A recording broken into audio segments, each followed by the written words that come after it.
Hey everyone, welcome to Travel Through Stories. My name is Sean, and today I want to talk about a book that I haven't finished yet. I'm about 300 pages in, but that book is Mircea Cărtărescu's Solenoid, which was published in Romanian in 2015, and which is being published by Deep Vellum Press in Sean Cotter's English translation today, if this video comes out on time, October 25th, 2022. And there's a couple of different reasons why I want to make this preview video or pre-review video now, rather than waiting until I finish this book in its entirety to post a single full review. The first is that I don't really do like book haul videos or anything like that, and so I never get to talk about books before I read them or while I'm reading them, and I think that there is some value in discussing books as you're reading them. The second reason is perhaps the main reason, and that is that I suspect that this isn't just going to be a good book, but a great book. And while this book is being hyped up, perhaps too much, but we'll see, I guess, on other social media spaces, I haven't seen anyone here on YouTube talk about it too much. And I suspect that many people on this platform will want to hear about this book as soon as possible, if they haven't already. And so what I want to do in this video is offer some thoughts and notes from the first part of this book, the first, say, 170 pages or so. And before we start, I should note, I'm not sponsored by Deep Vellum. They were very generous to send me an ARC, and Deep Vellum is, well, just one of my all-time favorite publishers. They've published so many authors that I've read and loved, authors like Magda Carnecci, also Romanian, also published in Sean Cotter's translation, Fozia Karimi. Both of those books I've already reviewed on this channel. Ofelia Sigurdsson, who's just brilliant. Carmen Biusa, and they published plenty of other authors that I have read. Jon Gunnar is on my shelf right there, and plenty of authors that I still want to get to, authors like Sergio Pital and plenty of others. They're a fantastic independent publisher that you should check out their entire catalog if you don't know of them already. But yeah, not sponsored in any way.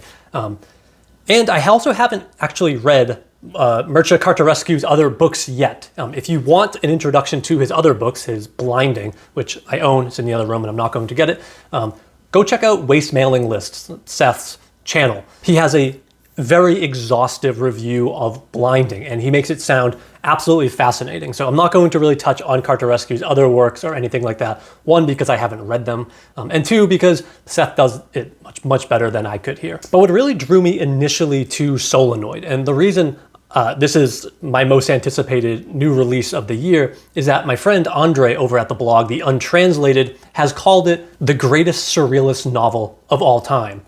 And Andre isn't really known for his hyperbole. So yeah, I haven't been this excited for a new release in a long time. Anyways, on to Solenoid. As I said, I'm like 300 pages in and about halfway through this novel, so take all of this with that massive grain of salt. Solenoid is a maximalist, surrealist novel where our main character, our narrator, is a 27-year-old teacher living in Bucharest. He lives alone in this boat-shaped house, which seems more alive than dead. It seems more like the houses from Danielewski's House of Leaves or some of Edgar Allan Poe's short stories. And it was built on top of this solenoid coil, an electromagnetic helio coil of wire that may have some magical properties or perhaps just scientific properties that I'm not super familiar with. Though as of right now, it's unclear what these are. There's always something just beneath the surface in Solenoid, just beneath his house and just beneath Bucharest, the city that he lives in. While our narrator is a teacher, he insists that he won't be a teacher forever, as many of us teachers do, as someday a wealthy editor from a important literary magazine will realize his genius and come and throw money at him to publish his own novels and his own articles. But this hasn't happened yet. And it doesn't look like it's going to happen anytime soon. And so our narrator really just kind of wallows in his own self-pity and in solitude. But like many of us, perhaps, he finds refuge in literature. And so much of this book is about books, about literature, about this abstract realm where he spent a good portion of his life. Literature is a hermetically sealed museum, a museum of illusory doors, of artists worrying over the nuance of beige and the most expensive imitation of a knocker, a hinge, a doorknob, the velvety black of the keyhole. All it takes is for you to close your eyes and run your fingers over the continuous, unending wall to understand that nowhere in the house of literature are there any openings or fissures. but seduced by the grandeur of the doors loaded with bas-reliefs and Kabbalistic symbols, or by the humility of the peasant's kitchen door, one that has a pork bladder stretched in a place of a window, you don't feel like closing your eyes. On the contrary, you'd prefer a thousand eyes for the 1,000 false exits arranged before you. Like sex, like drugs, like all the manipulations of the mind that attempt to break out of the skull, literature is a machine for producing first beatitude, then disappointment. After you've read tens of thousands of books, you can't help but ask yourself, while I was doing that, where did my life go? You've gulped down the lies of others, which always lack a dimension in comparison to the world in which you exist, however amazing their tour of artistic force may be. You have seen colors of others and felt the bitterness and sweetness and potential, but the potential and exasperation of other consciousness, to the point that they have eclipsed your own sensations and pushed them into the shadows. If only you could pass into the tactile space of beings other than you, but again and again you were rolled between the fingertips of literature. Unceasingly, in 1,000 voices, it promised you escape, while it robbed you of even the frozen crust of reality that you once had. And so he has spent most of his life reading, and so he has spent most of his life in this abstract kind of fourth dimension, in this abstract metaphysical world that is not quite reality. There's another great description of him laying in bed reading, and he would read all day and into the night, even as the lights got dark. And he couldn't even see the words on the page, but he kept reading. And there's a scene where his mother walks in and sees him laying there, still reading in the pitch black. Dark would come and I wouldn't even notice. My mother would find me reading in a room sunk deep into darkness, where the paper and print were nearly the same color, and I wasn't reading anymore. I was dreaming farther into the story, deforming it according to the laws of dream. I mean, just amazing, I think. And this surrealism is so palpable, even early on, where this dream world and this grandiose literary world melt into his mundane and dull reality. And he has a very difficult time disentangling them, if it's even possible. I mean, I know as a reader myself, sometimes these two worlds do just melt into each other, and you don't really know where one ends and the other begins. But anyways, while our narrator has spent most of his time reading, he has written a bit, though he's under no illusion that he is a writer by any means. In fact, he's very insistent on that point. He is not a fiction writer. He is a nobody with no grandiose dreams or desires, with any real link to the real world. But he thinks that that actually helps him be a better writer, as it allows him to more easily explore the, quote, odd artifacts of my mind.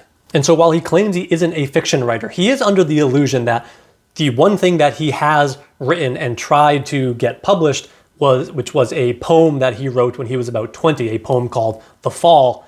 He is under the illusion that that work is a work of staggering genius. It's the work of an undiscovered genius. And there's a great scene early on where he presents this poem at a writing workshop and just gets absolutely eviscerated by the other workshop members. And this negative feedback just destroys him. And so he continues to teach, even though he finds teaching to be a stultifying experience. And I need to just read this as a teacher myself right now. I need to just read this scene, this passage, because it's so good.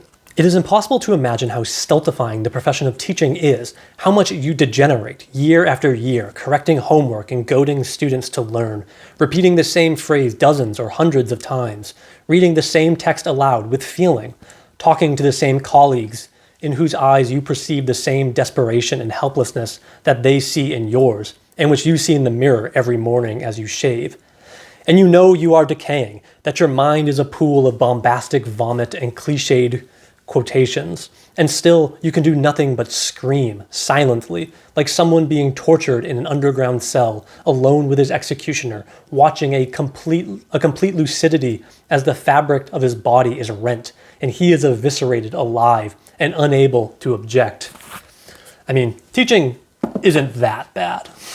Our narrator then, like, say, Kafka or Vincent van Gogh, is a misunderstood and lonely artist. And these two artists, Kafka and Van Gogh, are, I think, very important analogs to our narrator, as their diaries especially do a lot for them what Solenoid does for our narrator. Kafka's Byzantine account of his dreams and Van Gogh's desperate attempts to reconcile his destitute life with his higher aspirations of artistic grandeur and through that immortality.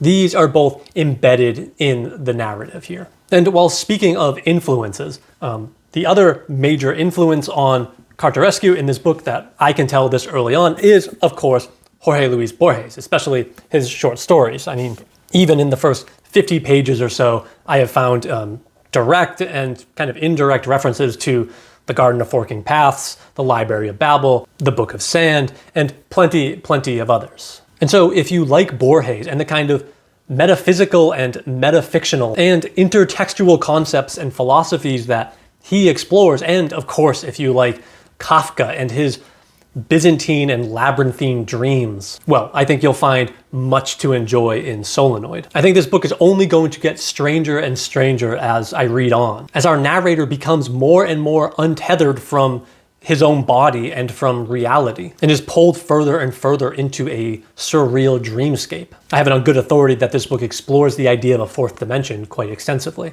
And whether these escapades into the fourth dimension are illusions or hallucinations or a metaphysical metaphor for literary imagination, I'm not sure just yet, but I'm very excited to find out. There are also apparently references to and direct interactions with the infamous Voynich manuscript, which anything that touches on this completely incomprehensible and incomparable medieval manuscript, well, I'm just desperate to read it. But one thing that must be praised with Solenoid, even again, as I'm only 300 pages in, is how well he executes these set piece scenes. There are all these chapters which describe this descent into the underground, underneath Bucharest and underneath his house. And they really mirror Dante's journey through hell. And it's really in these moments, again, at least early on, where this book becomes so surreal and when this surreality becomes the only reality. One of my favorite scenes so far is from, again, quite early on, when our narrator and a colleague go and search this abandoned factory on the edge of town. And what they come across is, well, just insane. It's some of the best writing I've read this year. I won't go into too much detail because I don't want to spoil this by any means. But in this factory, you begin to glimpse this other world, this realm of emptiness and melancholy, as it's called in the text. And the factory just is this surreal landscape inhabited by what seems like species from an alien planet. And inside the factory, he goes one step further and begins examining these like paintings on the wall, where he begins to have all these thoughts about how humans are kind of like parasites or like insects, as the opening lines of this book suggest. And he thinks, this is what we all are. Blind mites stumbling along our piece of dust in an unknown, irrational infinity, in the horrible dead end of this world. We think we have access to the logical mathematical structure of the world, but we continue to live without self-consciousness and without understanding, digging tunnels through the skin of God, causing him nothing but fits and irritation. The mite that burrows through my skin does not know me and cannot understand me. Its ganglions of nerves are not made for it. Its sensory organs do not spread their sails more than a few millimeters around the body it does not know it has. Neither can we know the miraculous creatures that are to us what we are to the parasites in our skin and the mites on the pillow where we sleep. We cannot detect their chemical secrets, and our thought is equally powerless. All our knowledge is a stammering tactility. And just as their bodies are made of the same substance as ours, our thoughts are the same substance as those creatures who are nothing but thought. To know them, however, you need thought of another nature and on another level, thought of a body of thought we cannot conceive of, just as the mite cannot conceive of our thought and cannot truly think. Our narrator has this thing with insects, and they keep rearing their ugly heads again and again throughout this novel. And there are just so many descents into this underground realm, and it's really there, I think, that the writing in this book shines the brightest. Like my favorite books, Solenoid, again, so far, mediates between the mundane and the extraordinary, and the primary go-between is art. Though it's not exclusively art, science plays a major role in this novel, and is something that Others might pick up on more and more if they're more interested in science. The moments I'm finding the most interesting, though, other than these descents into this other world, are when the author is thinking about books and how literature affects our minds. Our narrator describes the act of reading as an act of surgery, where you can open up an author's head and peer into them. A book is a slot through which you can gaze and see into another person's skull. Each book was a slot where I could look into another person's skull. They were all brains with organs of intelligence, courage, pride, melancholy, and evil outlined and numbered in permanent marker. I opened each book like a trepanning surgeon, with the additional amazement of a doctor who, instead of the same circumvolutions and the same ashy brown substance irrigated by the arborescence of veins of blood, would find something different in every dura mater he pried open. A child curled up and ready to be born, an enormous spider, a city in the first hours of dawn, a giant, fresh grapefruit, a doll's head with its eyes rolled back. What strange osmosis occurred between my brain and an author's? What bizarre process turned our brows transparent? How our foreheads stuck together like conjoined twins, how their cerebral substance melted into mine. I looked into their minds, I read their thoughts. I could feel their trials, their silences, their orgasms, their moments of illumination.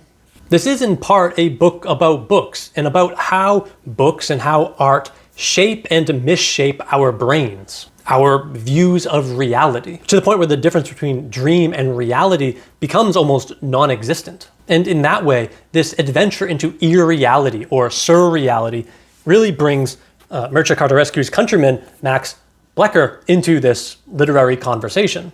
There's a lot in Solenoid about how Cărtărescu's narrator is slowly becoming more and more disembodied. He even spends some time in a sanatorium when he's a child, again, reminding me very much of Max Blecher's The Lighted Burrow. They both begin losing touch with their senses, with their connection to reality. Solenoid's narrator, just like Blecher's in The Lighted Burrow, is aware that his body and his physical senses, that which connect him to reality, are more constraints than anything else.